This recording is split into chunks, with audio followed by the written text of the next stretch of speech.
Hey everybody, welcome to a Click Stop unboxing video today. This is Daniel speaking and viewing. I'm used to saying speaking, so trying to get a little more YouTube savvy here. Bringing y'all an unboxing video today. Thanos and the Thanos Copter convention exclusive figure for this year. Currently only available in foreign nationals, not going to be available to us US folks until Worlds in December in Philadelphia. My good friend, major shout out to Nick Hughes for getting this on the express plane over to America. Got this yesterday when I was able to get to the post office, been to Origins. Super good trip there. You have to listen to the podcast for all of our download on that. So, just want to hop into this, talk about what the Thanos and Thanos Copter does, its different powers and abilities. And we'll talk about some of the interesting interactions you can get yourself into, a little bit of mischief with the Thanos Copter. So let's just dive right in and open this thing up and see what we got inside. So, by the way, WizKids has done a great job on their packaging this year. This thing just looks swell. They've maximized their packaging use to minimize waste. Very cool looking box. Very maximized on the packaging here. We've got the Thanos and the Thanos Copter. Let's take a zoomed in look at this Thanos Copter. You know what's funny is I think about in the comics, Thanos had to probably hire somebody to print him a Thanos emblem on his copter, unless he can just do that. I don't know, can you hire somebody from Titan to do that? I'm not sure. Sculpt looks really good. Got the translucent blade effect as it's spinning. Tail rotor looks really cool. Has that same sort of translucent effect on it as well. Let's get to the main man himself here. Take a look at him. Got the energy orb coming out of his right arm, right hand. Gonna plunk that Spider-Man with it. So we get a good view of it there. Yeah, nice orange decked out there. Nice orange suit. Good looking paint. Let's dive into what some of the figures do. Take a look at these cards. So we'll start with the Thanos himself and why he's pretty neat. Just as a figure all on his own.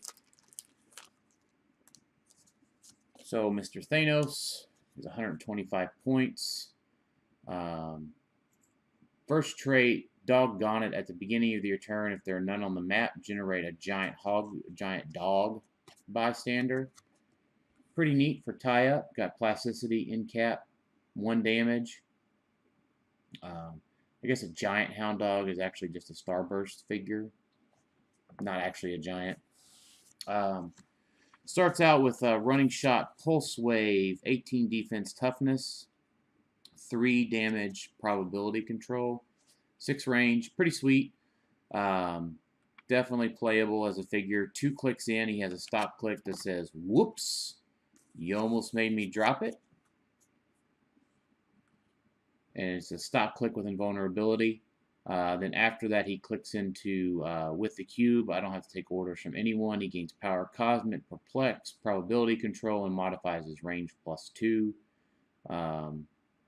And then clicks into some more invulnerability, some mastermind, some regen there towards the very end of his dial, some charge, leap climb,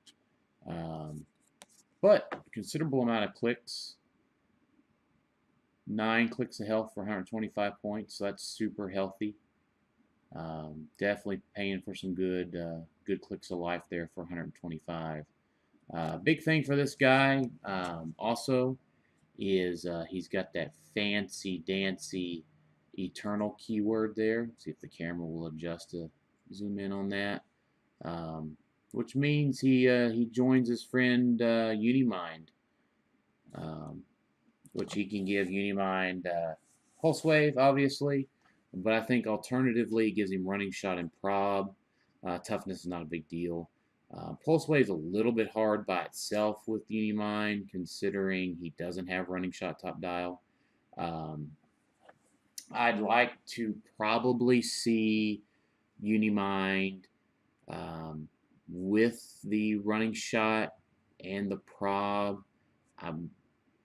Probably takes the advantage over Makari.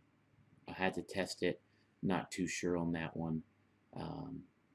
But I definitely like him, like running shot, like the pulse wave, like the prob. I like the sidestep. I like the invincible from the rare Thanos. And I like the flurry from the Chase Star Fox from Avengers Infinity as well. Um, so, I mean, that pretty much sums up my thoughts on Thanos. I dig him. I need to practice with him some more on the field and as the internal. Pretty sweet, though, to have him now. Let's move on to the Copter. Copter's got two different dials. The cube-powered Thanos Copter. It's me, the Thanos Copter, at its large dial. It has 475, 375, and 275. You're paying for a pretty beastly figure there. Lots of clicks of health. 19 of them to be exact at 475. Starting out with some running shot, energy explosion, 8 range, flurry blades on the 375, hypersonic perplex on the 275 dial. Bit short, I think, for the 275 dial. Only 10 clicks. But it starts out with Passenger 2, when an adjacent opposing character is giving a free or power action after resolutions, deal that character 1 penetrating damage. That's pretty sick if they don't have Invincible or something along those lines to stop the penetrating damage. So just Perplex, take a pin damage. Outwit, take a pin damage. Sidestep, take a pin damage. So that's pretty neat. I like it, but what we want to talk about is the Thanos Copter dial, where it becomes a vehicle. It has no passenger, one passenger, so it can carry the giant hound dog or something else on your force. It has 150, 100, and 50 point dials. So I think the big thing there is that at 50 points, it has 10 clicks of health with running shot and energy shield deflection to start. That's really what you're paying for on a competitive team. Also, when you play it with the Thanos, or any Thanos if you're playing Golden Age or Rock Age type events. But the Thanos, when you pilot it with him, it has a pilot ability that says, "It's me, Thanos." Prerequisite, characters named Thanos. And the trait itself is all opposing characters that aren't vehicles or named Thanos modify their speed and range -2. That's huge.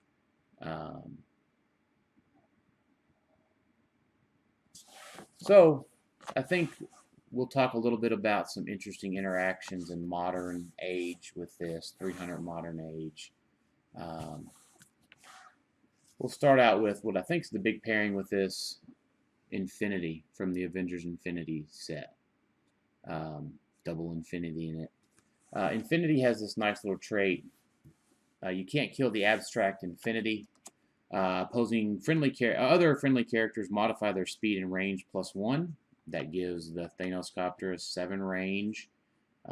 Even further on its running shot.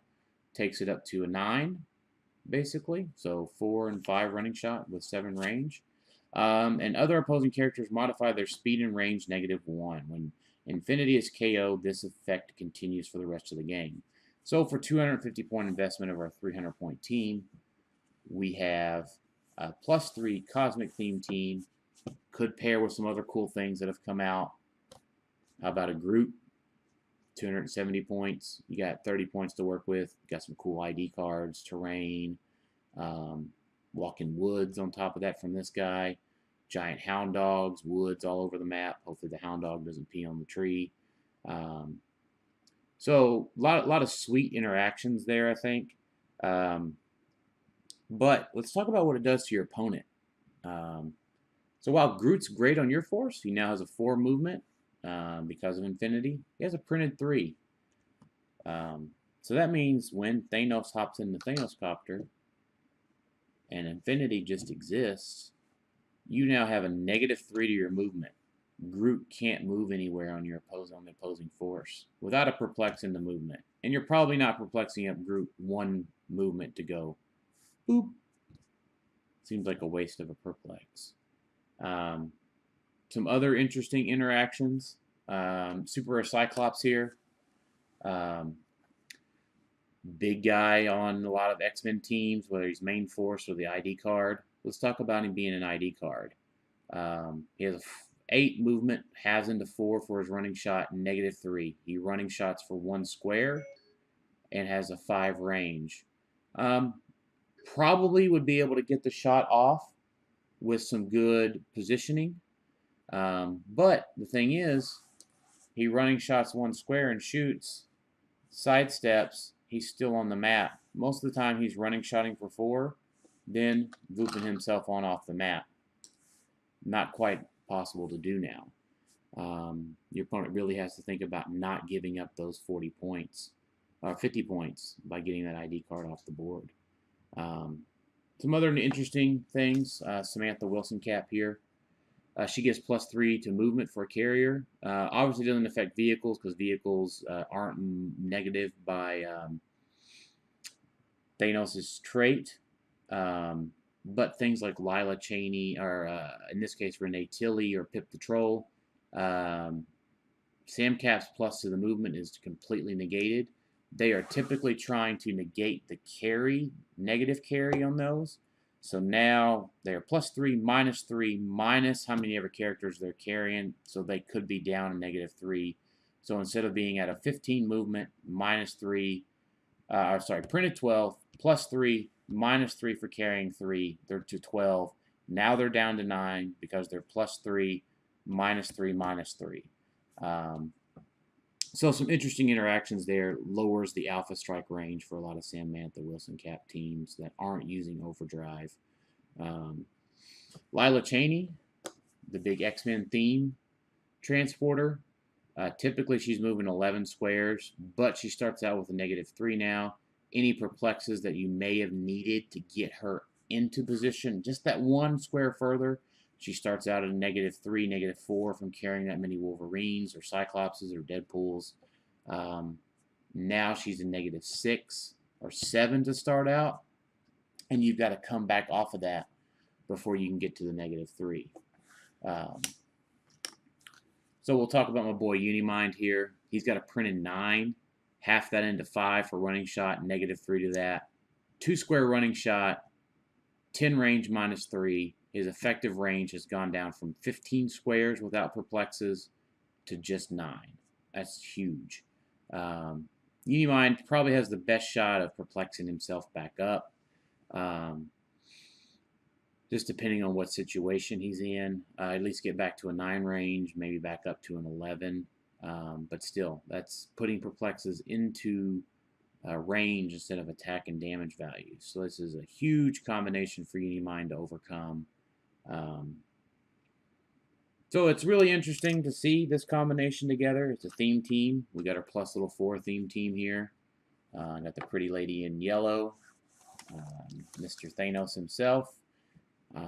Lots of good point values for ID card callouts. You can finish the last 30 points how you see fit.